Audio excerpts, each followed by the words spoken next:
Oke, ketemu lagi dengan Miss Lina. Kita membahas tentang materi asam basa bronchit chloride di video pembelajaran kali ini.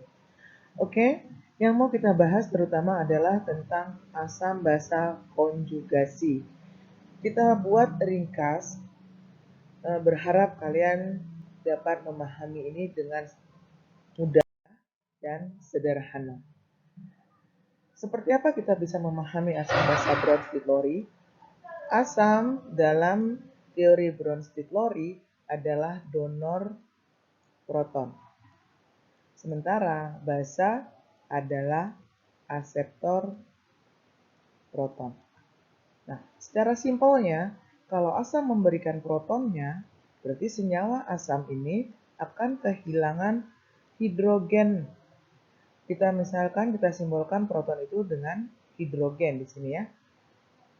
Asam yang kehilangan hidrogen itu akan berubah menjadi basa konjugasi. Nah, sementara basa adalah aseptor proton. Aseptor menerima, berarti dia akan mendapatkan proton. Jika dia mendapatkan proton, dia akan berubah menjadi asam konjugasi. Nah, secara sederhananya, asam itu H-nya akan berubah menjadi basa konjugasi, dan basa adalah spesies yang akan mendapatkan H. Mendapatkan H berarti H-nya di akhir reaksi akan bertambah. Dia akan menjadi asam konjugasi. Kita contohkan satu soal seperti ini. Kita bahas bareng ya. Tentukan pasangan asam basa konjugasi dari reaksi berikut. Nah, kita lihat. NH3. Lihat pasangannya NH3 ke NH4. Yang sejenis. NH3, NH4. Ada N, ada H. Kamu lihat lagi H2O. Berarti sejenisnya dengan OH-. Kita lihat ya. NH3 di sini H-nya ada 3. Di sesudah reaksi H-nya ada 4. Berarti NH ini menerima proton. Kalau dia menerima proton, berarti dia bersifatnya sebagai basa karena dia bisa menerima atom hidrogen. H-nya bertambah berubah menjadi basa konjugasi. Oke, kita lihat H2O-nya. H2O-nya di sini H-nya ada 2, di sini hanya ada 1, berarti berkurang. Kenapa dia bisa berkurang? Karena dia sudah memberikan H-nya. Oke, berarti H2O di sini sifatnya sebagai asam dan OH- sifatnya sebagai basa. Asam di sini berarti asam konjugasi dan H2O berubah menjadi basa konjugasi. Oke ya? Pahami prinsipnya. Basa yang bertambah hanya akan berubah menjadi asam konjugasi dan asam yang hanya berkurang akan berubah menjadi basa konjugasi seperti itu. Oke, ini untuk pasangan asam basanya berarti apa?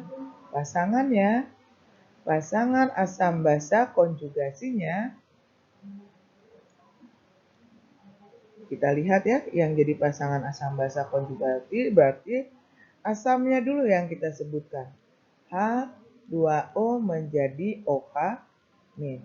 Jadi ini pasangannya H2O dengan OH-. Kalau pertanyaannya dirubah, pasangan basa asam konjugasi, ya kita lihat dulu basanya siapa. Basanya NH3 menjadi asam konjugasinya NH4+. Oke? Nah, satu hal lagi yang perlu Miss Lina tambahkan di sini, ada satu spesies yang bisa bersifat sebagai asam dan basa. Miss Lina contohkan H2O. H2O ini bisa berubah menjadi OH- atau bisa juga menjadi H3O+. Nah, kita lihat ya. H2O menjadi OH-. Tadi H-nya berkurang, berarti dia di sini sifatnya sebagai asam. Dan OH-nya berubah menjadi basa konjugasi. Tapi kalau kita lihat H2O-nya menjadi H3O+, berarti H2O bertambah H menjadi H3O+. Jadi di sini sifatnya adalah basa. Kenapa basa? Karena dia akan menerima 1H menjadi H3O+. Jadi ini sifatnya menjadi asam konjugasi. Nah, Asam basa pada satu senyawa. Artinya apa itu? Artinya H2O di sini bersifat sebagai amfiprotik atau bahasa lainnya sebagai amfoter. Jadi apa itu artinya amfoter?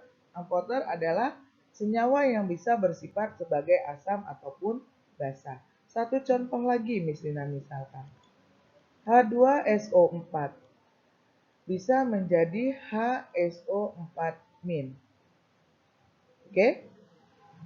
Berarti H2SO4 kehilangan H-nya menjadi asam, berubah menjadi basa konjugasi. Nah, kita lihat lanjutannya lagi. HSO4- bisa menjadi SO4 2-. Berarti di sini posisinya dia sebagai asam. SO4 2-nya sebagai basa konjugasi. Berarti HSO4- ini juga amfoter. Oke, insya Allah video singkat ini bisa membuat kalian paham tentang asam basa bronchiflori. Oke, thank you. Ketemu lagi di materi berikutnya. Assalamualaikum warahmatullahi wabarakatuh.